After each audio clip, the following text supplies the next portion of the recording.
আজকে আমি কথা বলবো ডন মিগেল রুইস ও রুইস হবে কিছু একটা তার লেখা একটি বই নিয়ে ফোর এগ্রিমেন্টস।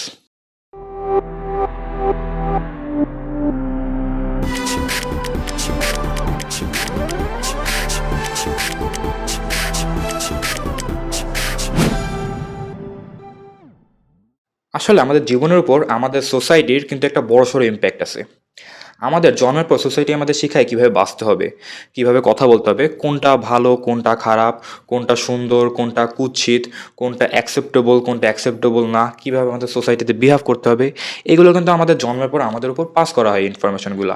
এগুলো কিন্তু কোনো লিখিত ইনফরমেশন না, এগুলো হচ্ছে যা সোসাইটির বড় সড়ো সংখ্যাগরিষ্ঠ মানুষের একটা বিলিফ সিস্টেম বলতে পারেন, যেগুলো আসলে তাদের জীবনের অ্যাগ্রিমেন্ট হয়ে গেছে।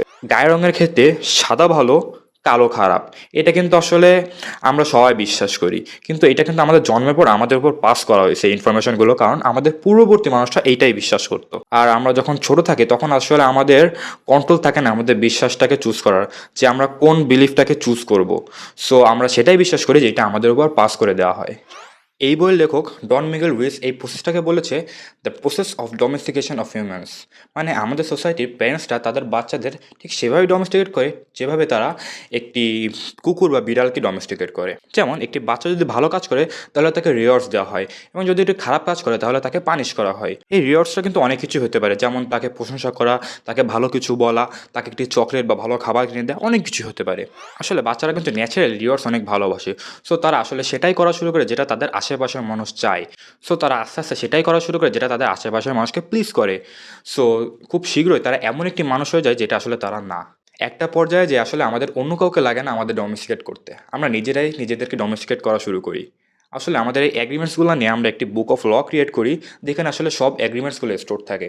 সো যখনই আমরা কোনো কিছু করি যেটা আসলে বুক অফ লর এগেনস্টে যায়, তখন আমরা নিজেদেরকে ব্লেম করি, অন্যকে পানিশ করি, আই মিন অন্যকে ক্রিটিসাইজ করি, অন্যকে ব্লেম করি, বিভিন্ন কিছু করি। তো যেগুলো আসলে আমাদের মানসিক হেলথ ফায়ার ক্রিয়েট করে, মানে আমাদের একটি মানসিক অশান্তিতে ভোগায় আসলে। সো আমাদের এই অ্যাগ্রিমেন্টসগুলো থেকে ফ্রি হইতে আমাদের আসলে প্রথমে সচেতন হতে হবে যে আমরা আসলে ফ্রি না। যখনই আমরা বিশ্বাস করবো ফ্রি না, তখন হচ্ছে আমরা নতুন কিছু অ্যাগ্রিমেন্টস ক্রিয়েট করতে পারবো, যেগুলো আমাদের পুরনো এই অ্যাগ্রিমেন্টসগুলোকে রিপ্লেস করে দেবে। সো এই বইয়ে ঠিক সেরকম 4টি অ্যাগ্রিমেন্টসের কথা বলা আছে, যেগুলো আসলে যদি আমরা নিজেদের জীবনে প্রয়োগ করতে পারি তাহলে হচ্ছে আমরা এখান থেকে ফ্রি হতে পারবো। সো প্রথম অ্যাগ্রিমেন্ট হলো বি ইম্পেকেবল উইথ এ ওয়ার্ডস। ইম্পেকেবল মানে হলো আনসিন, মানে আমরা আমাদের কথা দ্বারা কাউকে কষ্ট দিব না, কারোর সম্পর্কে খারাপ কথা বলবো না, ইভেন নিজেদের সম্পর্কেও খারাপ কথা বলবো না। এটাই হলো বি ইম্পেকেবল উইথ এ ওয়ার্ডস। আসলে হিউম্যান মাইন্ড অনেক ফার্টাইল, মানে অনেক উর্বর। আমরা যখনই অন্য কারোর সম্পর্কে কোনো কিছু বলি, সেটা আমাদের ব্রেনে এবং তাদের ব্রেনে খুব ভালো মতোই গেঁথে যায়, যেটা আসলে আমাদের দীর্ঘ সময় ধরে সাফার করায়, ইভেন তাদেরকেও করায়। সো আমরা চেষ্টা করবো আমাদের কথা দ্বারা কারো সম্পর্কে কোনো খারাপ কথা না বলতে, এবং নিজেদের সম্পর্কেও ডেইলি গসিপ করার মাধ্যমে, কমপ্লেন করার মাধ্যমে, ক্রিটিসাইজ করার মাধ্যমে আমরা আমাদের কথার সাথে আনসিন থাকতে পারি না। সো আমরা চেষ্টা করব এই 3টে জিনিস থেকে নিজেদেরকে আলাদা রাখতে। সেকেন্ড এগ্রিমেন্ট হলো ডোন্ট টেক এনিথিং পার্সোনালি। এটা হলো ঠিক প্রথম এগ্রিমেন্টের বিপরীত। আসলে অন্যরা আমাদের সম্পর্কে কী ভাবে সেটাতে আসলে আমাদের কিছুই করার নেই। এক এক মানুষ আমাদের সম্পর্কে এক এক রকম ভাববে, এক এক রকম অপিনিয়ন দেবে, এবং এটা মানুষ ভেদে বিভিন্ন রকম হবে। সো একটা এক্সাম্পল দিই।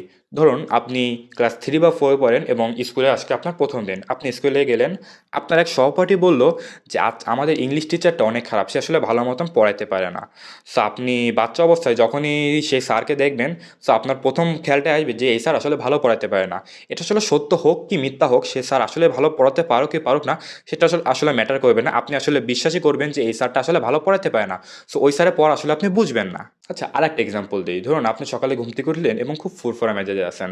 আপনি আয়নার সামনে বারবার নিজেকে দেখছেন, আপনার নিজেকে দেখতে অনেক ভালো লাগছে। সো আপনি রেডি হয়ে বাইরে গেলেন।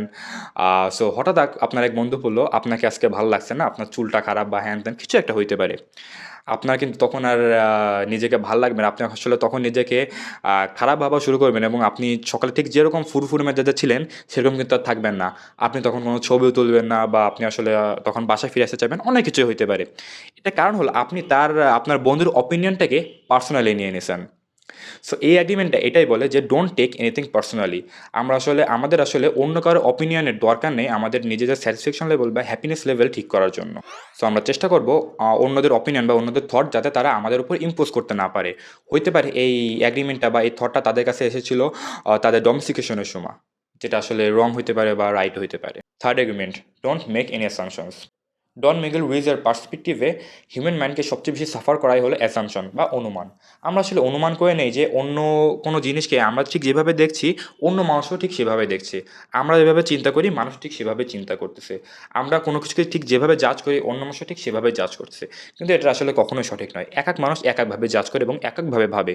ঠিক এই অনুমানটাই আসলে আমাদের সব এক্সপেকটেশনকে সবচেয়ে বেশি হার্ট করে। যেমন আমরা বেশিরভাগ সময় কিন্তু ভেবে নেই যে আমাদের পার্টনাররা আসলে জানে যে আমরা কী চাই, কিন্তু আসলে সে বেশিরভাগ ক্ষেত্রে কিন্তু সেটা হয় না, যার ফলে মিসআন্ডারস্ট্যান্ডিং ক্রিয়েট হয়। সো এই থার্ড এগ্রিমেন্ট আমাদের সাজেস্ট করে যে আমরা কোশ্চেন আস্ক করি, যত বেশি কোশ্চেন আস্ক করবো আমরা তত বেশি ক্লিয়ার হতে পারবো। Last agreement, always do your best.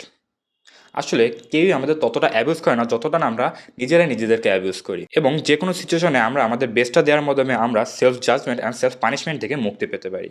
কিন্তু আমাদের মনে রাখতে হবে যে আমাদের বেস্টটা সবসময় সমান হবে না। যেমন আমরা যখন সুস্থ থাকবো তখন আমাদের বেস্ট, এবং আমরা যখন অসুস্থ থাকবো তখন আমাদের বেস্টটা কিন্তু সমান হবে না। একটি উদাহরণ দিই, ধরে নিই আমি যে কোনো একটা ফুটবল ক্লাবের একটা এভারেজ প্লেয়ার এবং নেক্সট ম্যাচের জন্য প্লেয়ার সিলেকশন হচ্ছে এবং আমার ক্যাপ্টেন হওয়ার কিছুটা সম্ভাবনা আছে। সো আমি আমার কোচকে ডিরেক্টলি জিজ্ঞেস করলাম যে নেক্সট ম্যাচের জন্য আমি ক্যাপ্টেন হতে পারি কি না। সো আমার কোচ বলল না, আমি হতে পারি না। সো এবার আমি 3টে এগ্রিমেন্ট এখানে ইমপ্লিমেন্ট করার চেষ্টা করব। প্রথমত, আমি আমার কোচ সম্পর্কে খারাপ কিছু বলবো না। সো আমি আমার ওয়ার্ডের সাথে ইমপেকেবল থাকলাম। সেকেন্ডলি, আমি কোনো কিছু পার্সোনালি নিলাম না। আমার কোচের নিজস্ব চুজিং ক্রাইটেরিয়া থাকতে পারে যেটা আসলে আমার সাথে ম্যাচ করে না। তৃতীয়ত, আমি কোনো অনুমান করলাম না। আমি ডিরেক্টলি যে আমার কোচকে জিজ্ঞেস করলাম যে আমি ক্যাপ্টেন কি না।